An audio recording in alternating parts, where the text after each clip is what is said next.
Bwana Yesu asifiwe.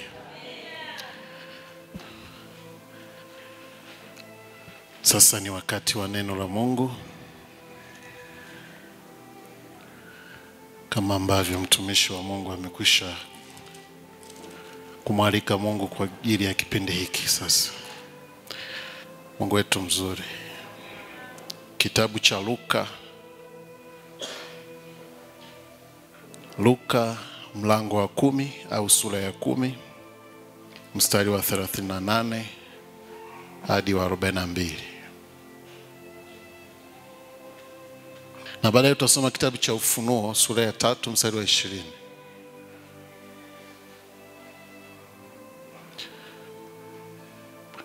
Mstari wa 38 hadi 42 kitabu cha Luka mlango ule wa 10.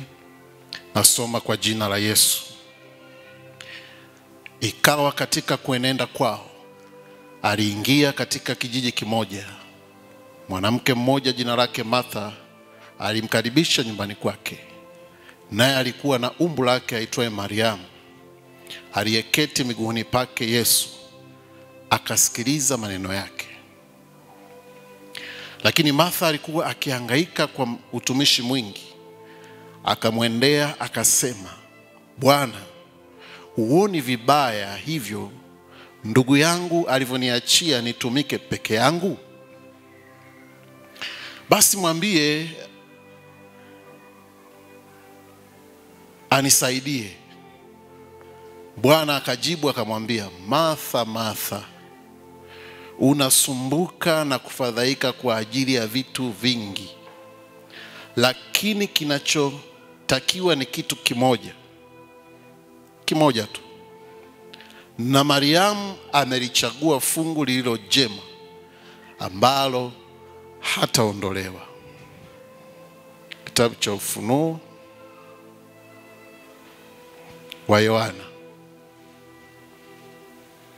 Ufunuo wa Yohana na ule mlango wa 3. Ufunuo wa Yohana mlango wa 3 na mstari wa 20.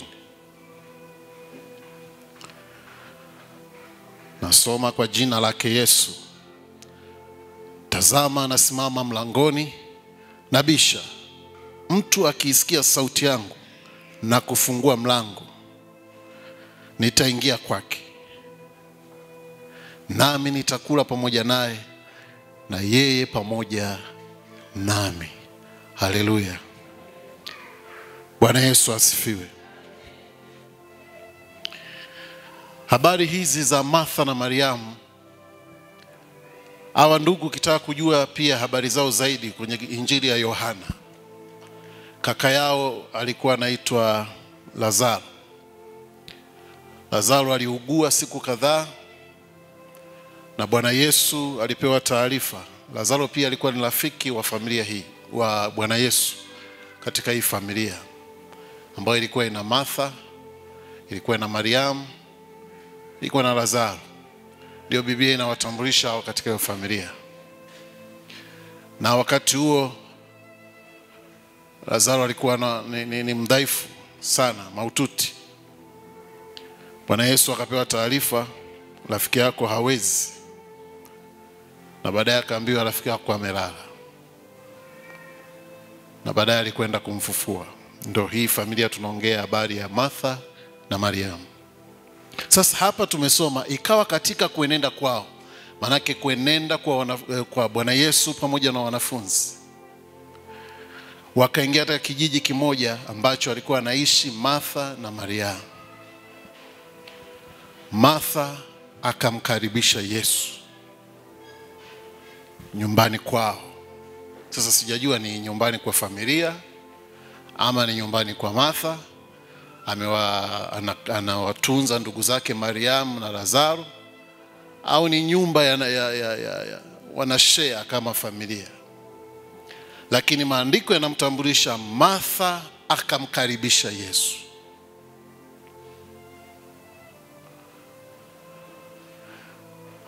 Mimi na wewe tuna tabia kukaribishana, si ndio? Lakini katika ugeni ule yalitokea malalamiko ya wanafamilia. Maandiko yanasema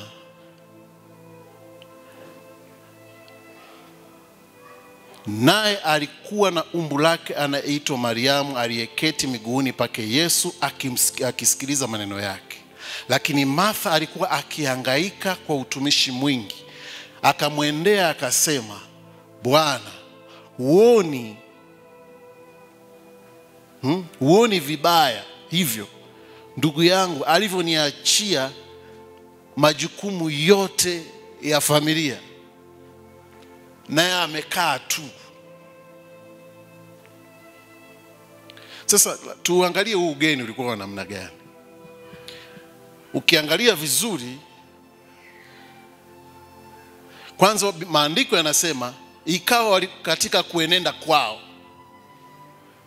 Maana yake ni mtu zaidi ya mmoja. Na tunaona Yesu alikuwa anatembea na jopo. Kuna watu 12 pale. Kuna wanawake waliokuwa wanamhudumia na yamkini na kadhalika. Kwa hiyo kundi lililoingia nyumbani mwa Martha sio watu wachache. Nyumbani mwa Martha na Maria. Lakini swali la pili la kujiuliza, walialikwa kwa mtindo gani? Mialiko iko ya aina nyingi. Kuna watu kule kwetu Sukumani, kuna aina ya kilimo cha kualikana. Yaani kijijini wanalima kwa kualikana. Leo hii watalima kwenye nitawaalika kwangu wale watu wa mtaa wa eneo lile, labda ile eneo la hapa Ferimu, watakuja kulima kwangu. Kesho wataenda kulima kule kwa Mamaruli, kesho kutwa kwa Ruira. Kwa msimu wa kilimo unakamilika, mashamba yote yameisha kwa sababu wamelima kwa pamoja. Kwa ulikuwa ni mwaliko wa kwenda kulima. Na ni wazi mwaliko wa kwenda kulima, watakutania wapi? Shambani, si ndio? Mwaliko wa harusi tutakutania wapi? Kumbi. Kwa aina za mialiko. Sasa unaposoma, mimi nikaanza kujiuliza, ulikuwa ni mwaliko wa namna gani? Na kwa nini kuweko na manunguniko ya kifamilia? Wengine wanaonekana wanafanya kazi, wengine wanaonekana wamekaa wanasikiliza maneno.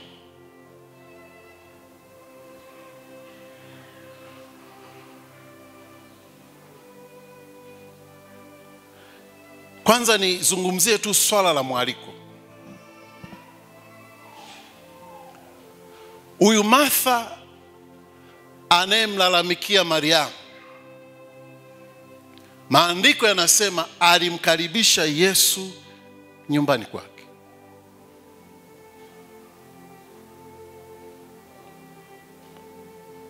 Yesu akafika nyumbani kwa Martha na Mariamu. Lakini kukawa na matukio mawili. Mmoja amekaa na wageni, mwingine ana mihangaiko mingi. Kwa tafsiri nyingine, mwingine ana kazi nyingi. Kisa hiki kilinikumbusha marehemu mamangu aliwahi kunisimulia. Kuna wakati alipata scholarship ya kwenda nchini Japan. Alikaa muda mrefu kidogo. Anasema siku moja wakatembelea familia alienda kwenye masuala ya kilimo. Wakatembelea familia ya mtu wa kilimo na mfugaji. Anasema walipofika pale nyumbani kwake, yule ndugu hakuwakaribisha sebuleni. amepokea wageni, anaendelea na kazi zake shambani. Kwa hiyo iliwalazimu nao kwenda shambani. Kwa maongezi yote hakuacha kazi zake na amepokea wageni. Kwa maongezi yote anaendelea na kazi za shamba zinaendelea.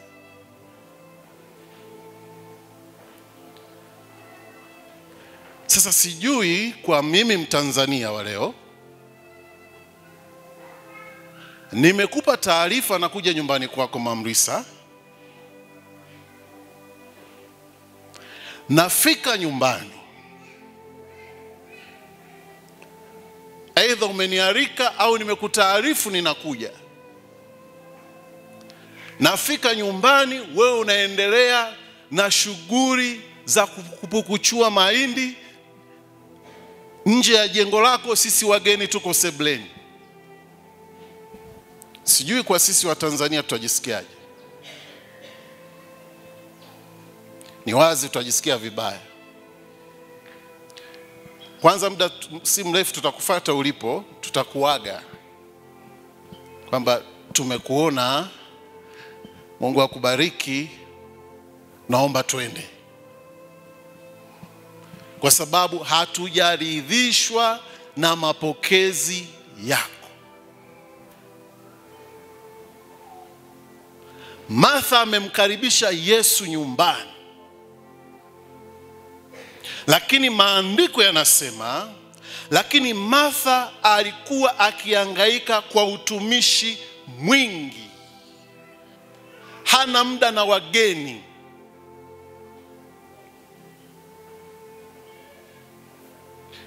Na Martha anaona utumishi wake ni sahihi, anahitaji hata mwenyeji mwingine Mariamu aondoke kwa wageni, aungane na shughuli za Martha. Hatujui, yamkini alikuwa analisha ng'ombe, yamkini alikuwa anamwagilia bustani, yamkini alikuwa kwenye 1, 2, 3. Maana ni mihangaiko mingi.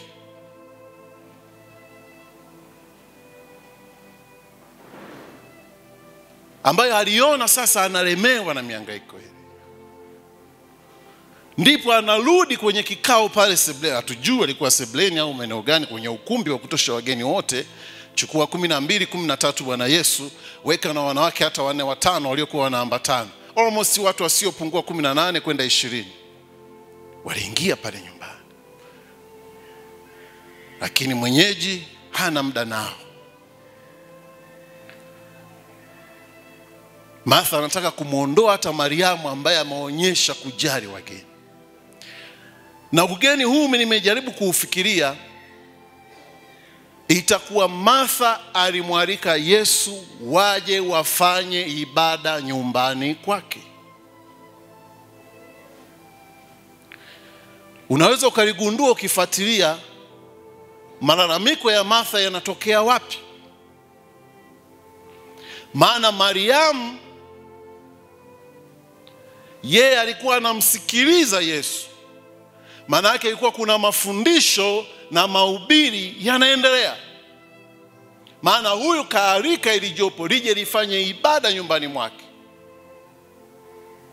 Na Martha baada ya kushughulika na ibada ana mihangaiko mingi. Na ndipo tunapata kichwa cha somo, chagua fungu jema la kumsikiliza Yesu kama Martha na Mariamu alivyofanya. Chagua fungu jema la kumsikiliza Yesu kama Mariamu alivyofanya. Mariamu alitambua wakati huu tumemwalika mtumishi wa Mungu, lengo la mwaliko ni ibada. Kwa hiyo tunaendelea na ibada. Na ndio maana Mariamu kama mwanamke ambaye hizi ni habari za Martha kumkaribisha Yesu. Yesu leo anasimama mlangoni kwangu na kwako, anabisha.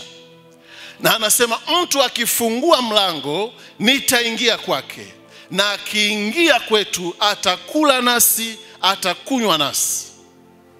Kwa kila mwaliko una jukumu lake. mwaliko wa Martha na Mariamu kwa fikra zangu ilikuwa ni ibada. Kwa hiyo mwaliko ilikuwa ni kufika na kuanza ibada. Lakini Yesu anasema atakapoingia ndani mwako atakula na wewe na atakunywa na wewe.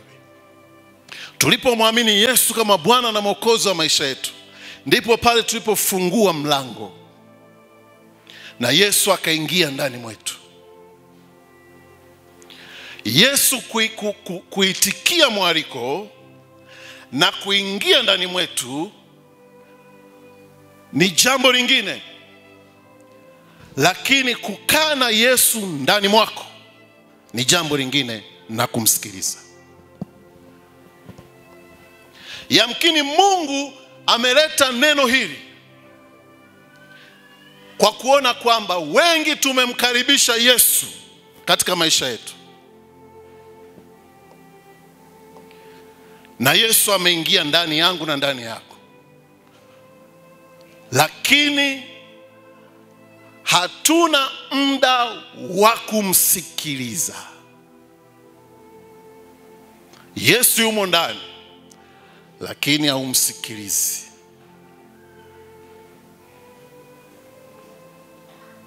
Umefanya vizuri kumkaribisha Yesu ndani ya maisha yako. Umeokoka na wote wanafahamu umeokoka. Shida yako ni kumsikiliza.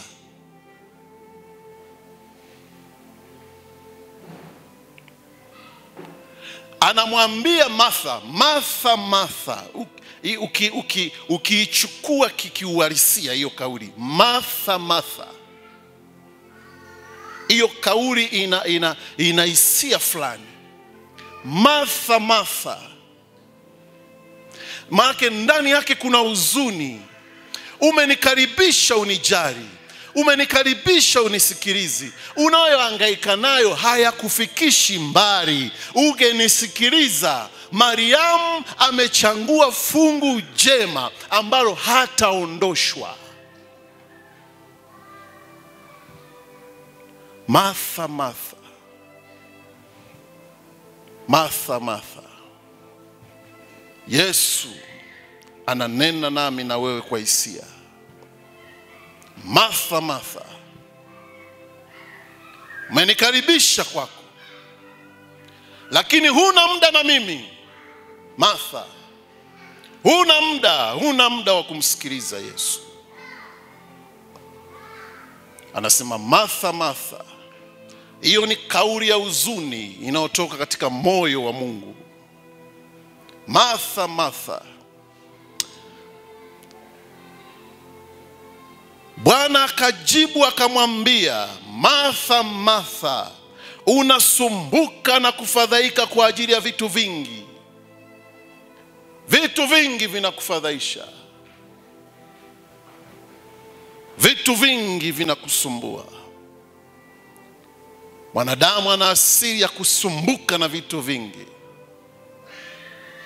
Lakini Bwana Yesu kwa sauti ya hisia anasema na wewe, anasema na mimi, Martha, Martha, unasumbuka na kuhangaika na vitu vingi. Mariamu amechagua fungu jema. Hiyo ni kauli ya Yesu. Fungu jema Mariamu alichagua. Maandiko yanasema naye alikuwa na umbu lake aitwaye Mariamu, aliyeketi miguuni pake Yesu, akasikiliza maneno yake. Haleluya. Fungu jema ni kusikiliza neno la Mungu. Neno ni ufunguo wa kila unachokihitaji. Ni ufunguo. Maandiko yanasema huyu neno ambaye anakaa kwetu katika roho. Maana siku moja Wayahudi walimuuliza Yesu, nafikiri ni Yohana, Injili ya Yohana 6. Wakamuuliza, hasa wewe ni nani? Sikumbuki kwa sababu nilikuwa sijaandaa hapo.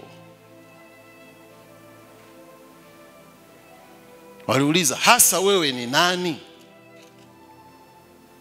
Yeye akajibu akawaambia, neno hilo mnaolisikia.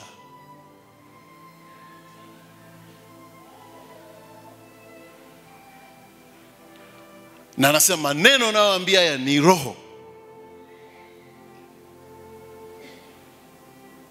Kwa hiyo Mungu anaingia ndani mwako katika roho kwa neno la Mungu.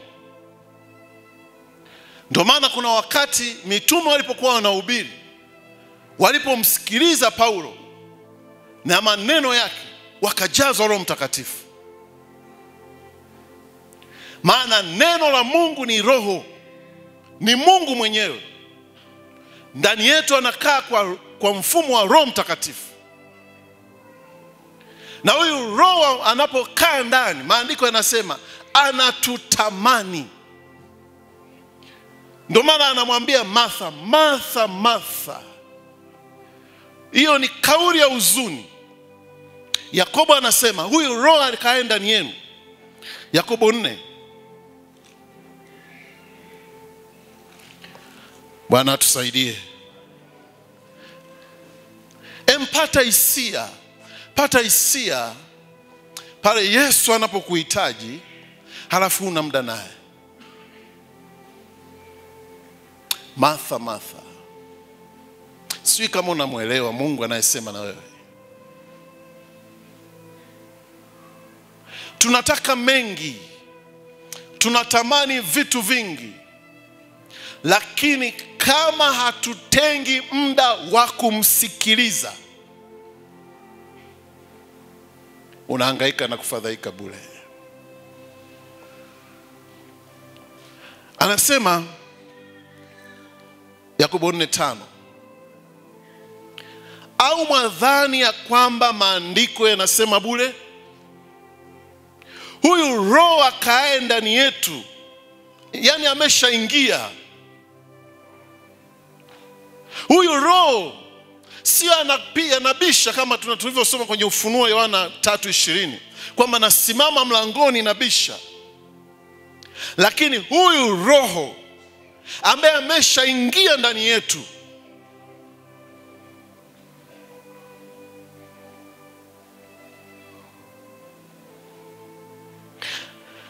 huyo roho akae ndani yenu, hututamani kiasi cha kuona wivu.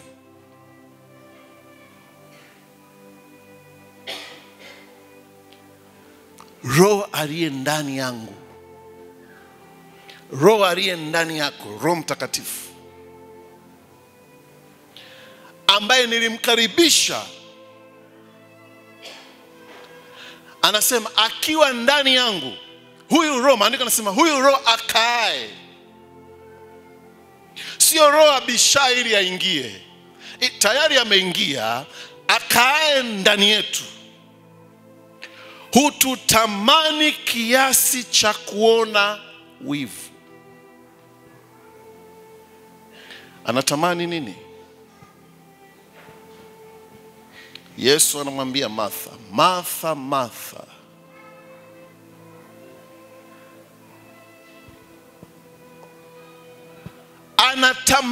Anatamani muda na sisi. Anatamani kusema na sisi.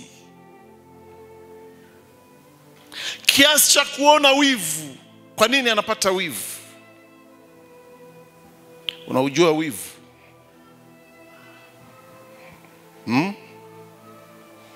Unaujua wivu?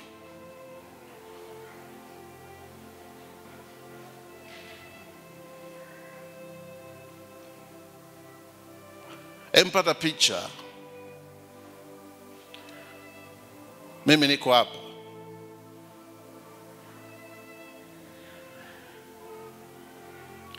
Naanza kujali mke wa mwingine na mke wangu yupo. Atajisikiaje?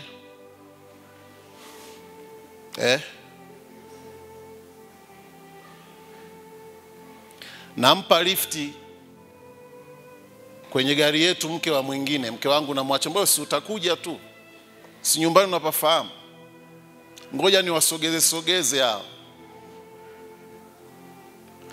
Kitawaka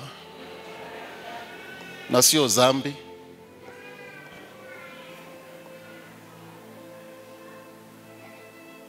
Umesababisha mwenyewe. Wivu.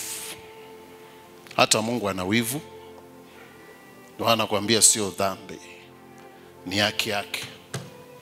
Ndio maana hata Roho anaona wivu. Bwana asifiwe. Sasa chukulia wivu ndio unamfanyia Roho Mtakatifu. Jinsi utakavyojisikia vibaya kuona mtu wako anajali wengine, wewe anakuacha. Ndivyo Roho aliye ndani yetu anavyojisikia vibaya.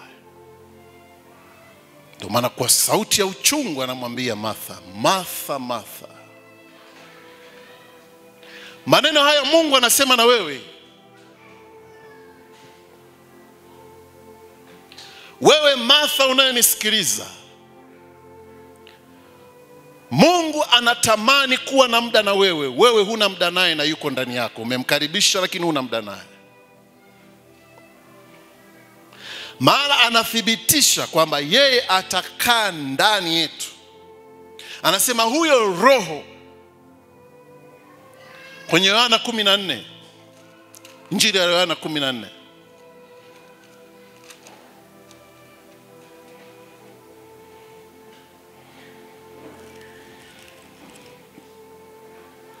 mstari wa 26 anasema,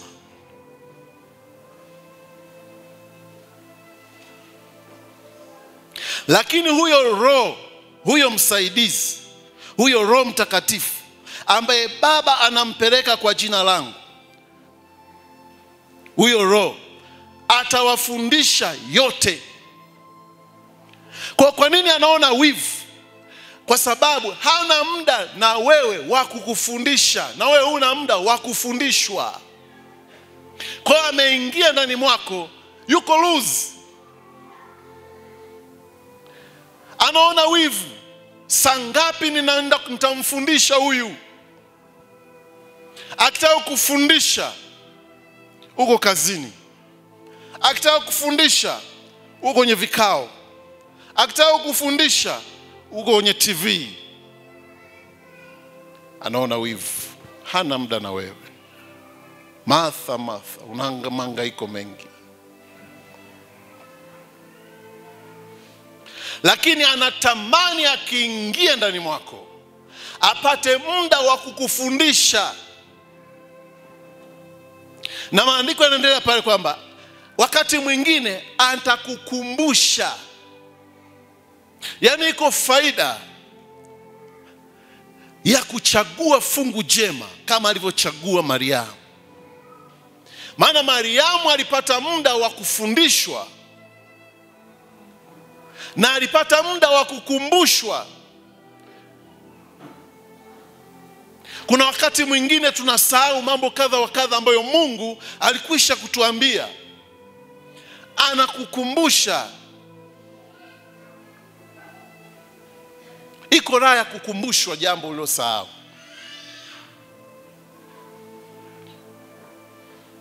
Anasema atakuongoza kwenye kweli yote. Leo hii watu wengi wanapotea kwa sababu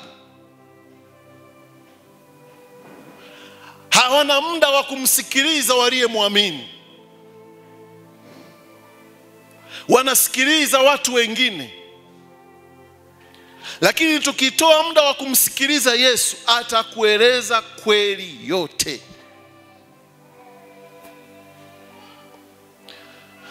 Leo tuko radhi kuwaheshimu watu kwa sababu wana majina makubwa,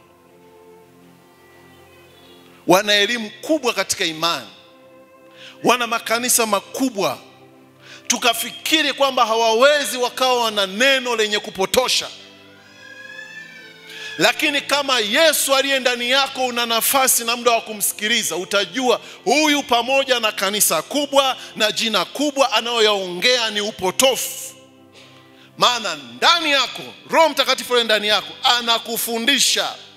Sehemu nyingine nasema hamna haja ya mtu awafundishe, maana yale mafuta yaliyo ndani yenu yatawafundisha. Atakwambia huyu sio wa kweli, hilo sio neno la kweli. Haijalishi ana status gani, ana hadhi gani anayekuhubiri mbele yako. Lakini kama una muda na Yesu aliyemkaribisha, kila kitu kwako utaona ni sawa, hasa katika siku hizi za mwisho. Ndugu zangu, Mungu analeta maneno haya ili atuponye. Maana tunaishi nyakati za mwisho, nyakati za hatari, ambazo pasipo kuchagua fungu jema la kukaa na kumsikiliza Yesu aliye ndani yetu kwa njia ya Roho Mtakatifu. Maana Roho Mtakatifu, maandiko yanasema, atatuongoza. Tusipokuwa radhi kuongozwa na Roho Mtakatifu, kupotea kuko mbele yetu.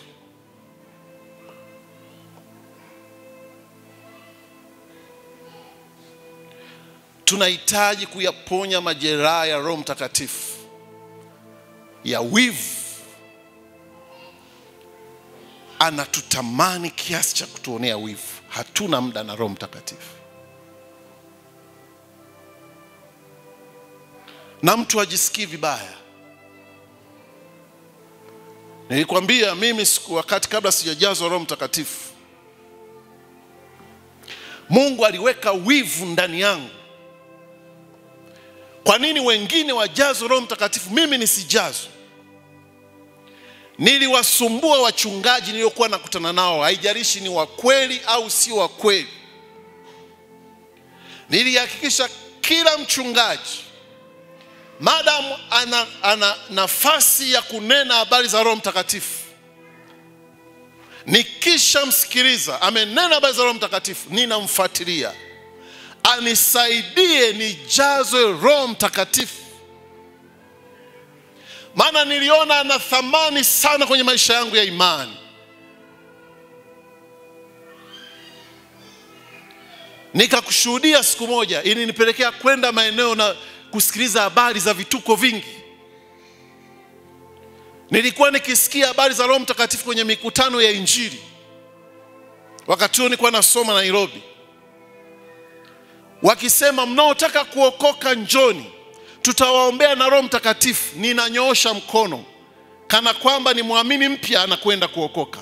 Lakini mimi nilikuwa nafuata kauli ya pili, tutawaombea na Roho Mtakatifu. Nikaungane na wale wanaookoka, tujazwe Roho Mtakatifu.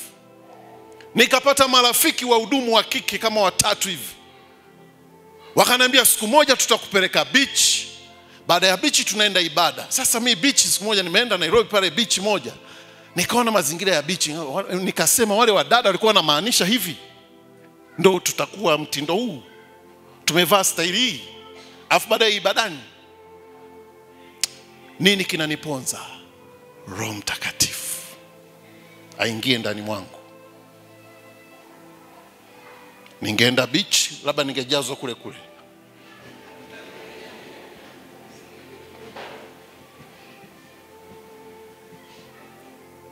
Singine nikaenda kanisa kubwa la mzungu mmoja karibu na uwanja wa mpira wa Kasarani pale. Siku hiyo ndo tukafundishwa na lugha ya kunena kwa lugha. Ile kanisa ilikuwa na watu kama 3,000 hivi. Tuliotaka kuwasema haya sasa wageni mnaotaka kuokoka piteni mbele. Tulikuwa zaidi ya 100 tuliotaka kuokoka, lakini mimi nilikuwemo. Maana walisema mnaotaka kuokoka tunaomba na Roho Mtakatifu. Nikasema hii nao ni fursa nyingine. Kaenda tukapangiwa mashemasi kila mtu na wakwake. Wakatufundisha kunena kwa lugha. Natafuta Roho Mtakatifu, moyo wangu haujaridhika mpaka Roho Mtakatifu aingie ndani mwangu, anifundisha, niongoze. Tukakariri lugha. Ile kanisa ilikuwa lina mabasi ya kusambaza watu mtaani pale mjini Nairobi. Nimeingia kwenye basi limejaa, nimeshika bomba, nimeikariri ile lugha kwenye akili yangu, ninanena kimoyomoyo, nasema yes, bado imo, hilo imetiki. Nafika hostel, mambo ya kula na shughuli zingine na kupumzika. Saa 2 usiku nakumbuka kuna kitu niliwahi kufundishwa kwenye ibada ya mchana wa leo. Nikatafuta ile lugha, sikuiona, nilihuzunika sana. Kumbe ilikuwa akilini, haikuwa moyoni. Nilihuzunika sana. Nilihuzunika sana. Nilifikiri nimefanikiwa. Kumbe bado Roho Mtakatifu afundishwe kama a e i o u. Wivu. Sasa mahangaiko yote hayo, alafu Roho anaingia ndani, alafu mimi na mahangaiko mengi, simsikilizi. Ndio maana anasema huyo Roho anatutamani kiasi cha kutuonea wivu.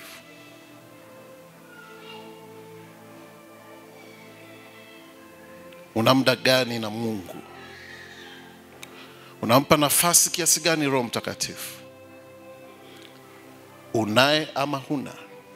Maana nzo tukaongea habari ya wivu wa Roho Mtakatifu aliye ndani yako. Umemkaribisha ndani,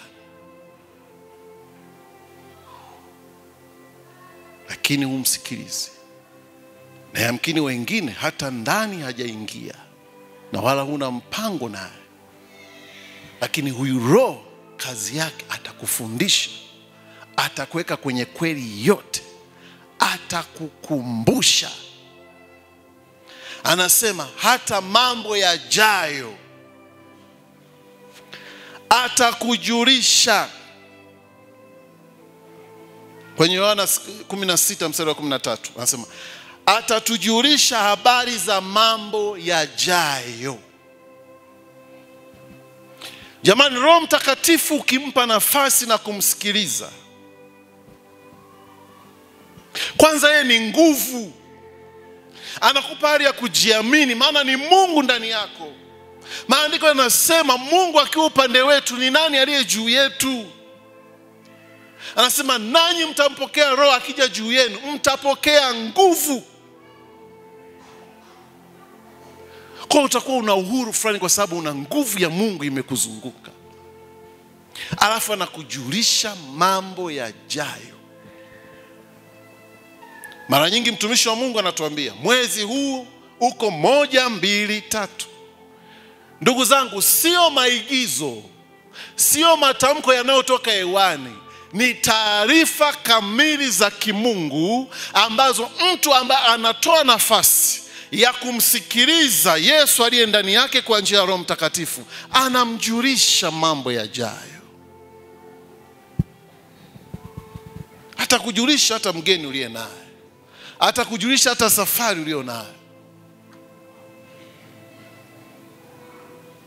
Kuna wakati alinijulisha safari nzima itakavyokuwa, na ilitokea vile vile, ila kwa sababu ni Mungu aliniepusha tu na madhara.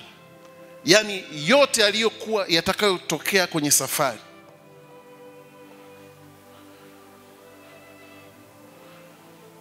aliniambia gari unaoendesha itapata pancha tairi zote, alafu utapata msukosuko wa trafiki barabarani, watakusumbua, alafu utawakimbia. Na niliwakimbia hivyo hivyo.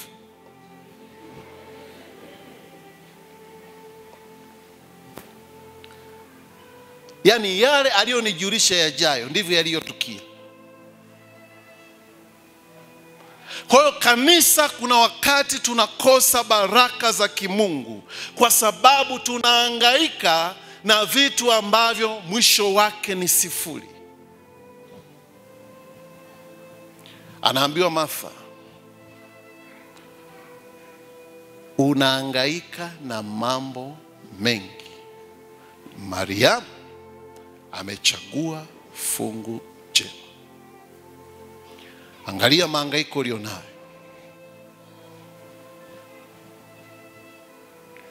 Unampaje nafasi Yesu ya kumsikiliza? Una muda naye kiasi gani? Una muda gani na kusoma neno la Mungu? Maana ili ujue Yesu anasema na wewe lazima uwe na maarifa katika neno la Mungu. Maana kuna neno la Mungu na maneno. Leo hii dunia imejaa maneno, vitisho vingi. Wengine kila kitu dhambi, ukifanya kizambi, ukifanya kizambi. Rudi kwenye neno. Nalo neno litawaweka huru, litakueleza kweli yote. Kipi dhambi, kipi sio dhambi, kipi fanya, kipi usifanye. Bila kumsikiliza Yesu utakuwa mtumwa wa watu, utakuwa mtumwa wa watumishi. Unataka wakutabirie. Bwana asifiwe. Mungu atusaidie. Toa nafasi. Una muda gani wa kuomba, wa maombi? Jipime mwenyewe. Una muda gani? Una muda gani wa kumtumikia Mungu? Unaazimia nini? Siku inapoanza unamwambia Mungu unamfanyia kitu gani? Jana nikamwambia Mungu, leo siku isiishe sijamhubiri mtu. Mchana nikakumbuka, hivi niliombaje?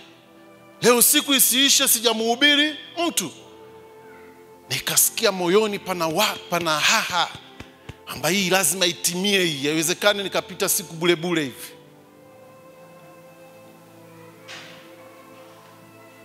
Nikamwona wa kuhubiriwa siku hiyo. Ambia wewe Yesu anakupenda. Sema sasa nikamwambia uzuri wa Yesu na kadhalika. Nilipomaliza nikasikia la, nikamwambia Mungu si imetimia. Nimetimiza nilokuahidi. Sasa hapo Yesu sio rafiki yangu. Sasa mimi na Yesu, mimi na wewe tutalingana? Cha mchezo. Yesu anahitaji muda. Na mimi na wewe. Toa muda. Kwanza hakikisha yumo ndani yako. Alafu akishaingia ndani msikilize.